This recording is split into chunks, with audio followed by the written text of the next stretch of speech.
Hey guys, Tracy here. Today I am going to be making a video on a restoration of I believe this lathe dates back to the early 1800s to around 1830 from what my research comes up. What I do know about this lathe, so I do have a little history on this lathe. This lathe has been in our family for several generations. I know for sure that my great-grandfather had it. And we have some pieces that he signed, some pieces that he turned on this that he signed in 1947. And from there it went to my grandfather and then to me. According to my grandfather, this came across the plains with the Mormon pioneers and into the Salt Lake Valley, and that's how it got here. So he did pieces in 1947 that I'm aware of, and my mother remembers it being in his garage as a treadle lathe. So it had the big wheel underneath that ran, what is that, probably a 3/4 inch belt, probably of leather or something of that nature, and it ran on a foot pedal. He passed away in 1957, and then it went to my grandfather. I believe at that time when my grandfather acquired it, he converted it over from the treadle lathe to a motorized lathe, and here you can see the remnants of the belt that where he had a motor driven running it.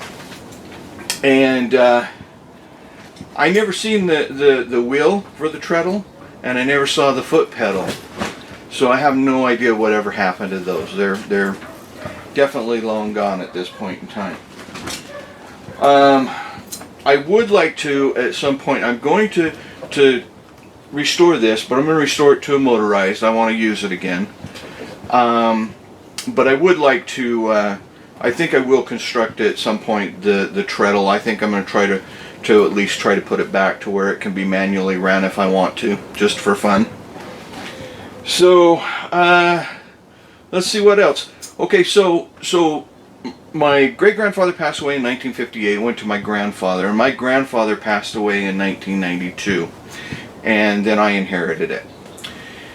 And at that time I didn't have the room to put this because it was quite big. It had two bases that this would sit on, two different ones. I mean, it was kind of interchangeable. You can make your base any way you want. So I removed all the important parts and I put it in storage, and the two bases, well, they ended up going to the dump. But they weren't original from the company that made this anyways. They would have just been handmade. Would have been nice to still have them, hindsight, but they're gone, and now I'm going to have to remake the base. But I should have all the parts. I have moved it out of storage a couple times into different storage units, but I believe everything is still here. I did get rid of the motor. The motor was really old, and so I did get rid of the motor, but that's no big deal either. We're going to put a brand new motor on it. So let's see, that said, I also got a milling, well, which appears to be a milling apparatus to me, so it's got your tool holder. We never used this. I only used the tool rest on it. So I don't know if that came with it, but this was in the garage and I did grab it, and it works on the same principle, but I'm going to go ahead and clean that up as well, because I could use it if some point in time I want to do something with metal or need some precision, because it's got your precision cranks on your left and right and front and forward at least. And I also have a very large vise. Again, I don't think that ever was part of this. It does have a table mount, but it is another part that I did pick up, and it could easily go on the base when I get it finished as well. Not that I'll use it, but I'm going to clean it up as well. So yeah, let me get you some close-up shots. And the process I'm going to use, I mean, I don't really have a whole lot of rust on this, but I do want to get everything cleaned up. There's a couple parts on the headstock that I would like to replace. Some of them are probably not original, like the oil cups. This one's open-ended, and the other side it's just got, you can see a little oil rag. I'll get you close up. There's also these little deals here. They look like pins to me. I'm gonna have to clean them up and see, but I'm missing one, and actually check, see what that is. I'm not really sure, so holding something together.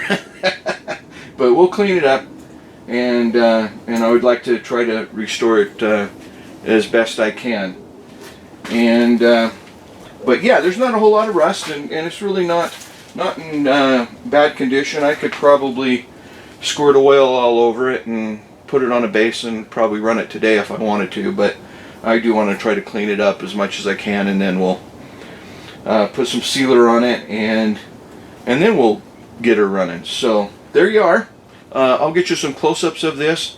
I'm going to run this through the process of the vinegar oil. So I'll put it in vinegar, the parts in vinegar, or sorry, just vinegar. I'm going to put the parts in vinegar for probably a couple days, and then I'll clean them out and brush them and seal them, and we'll get it all oiled up and good to go. So let me get you some close-ups of all these. Okay, so here we've got the headstock, and this is the oil. You know, it should have had an oil cup or something, you know, probably with a lid. And my grandfather, I don't know what happened to it, but he always just had that little piece of rag in there. He'd just fill up that hole and put the rag back in.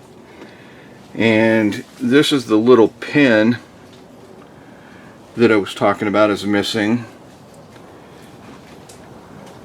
And then this would have been where the 4-inch pulley would have went.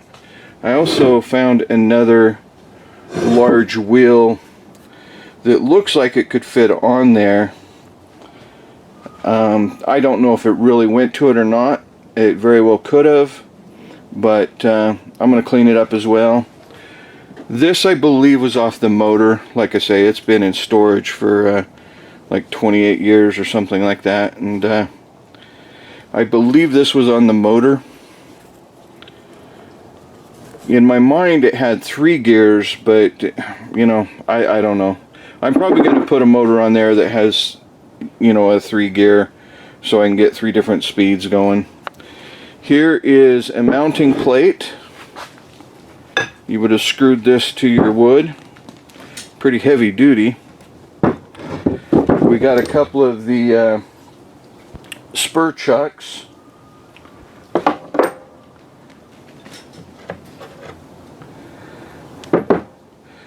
This one here with the square bit, I almost wonder, I don't know, I've got the old crank drills, you know, like for a regular drill, but it's a crank, and they all have square bases that they plug into the handles. I don't know if that has anything to do with anything or not, but these large washers were the washers that go on the bottom. So this bolt would go up into the base here, and this is a washer that would have gone on the bottom. These are some spacers if you needed them. These are the different handles to tighten at the bottoms, and this is the guide for the milling tool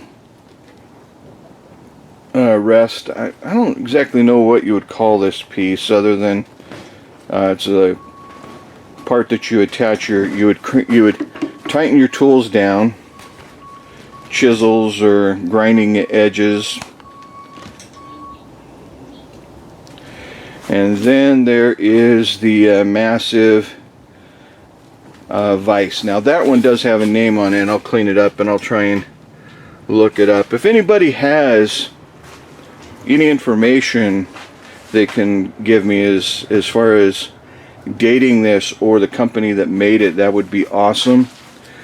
I'm hoping that I can, once I start cleaning it up, that I can find a name punched into it or a patent number, some indication of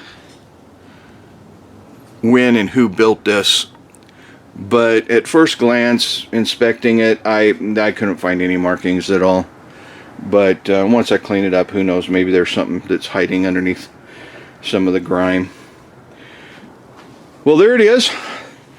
Next step will be taking it apart and putting the pieces into vinegar, and then I'll let it sit for a couple days, and we'll clean them and brush them and go from there.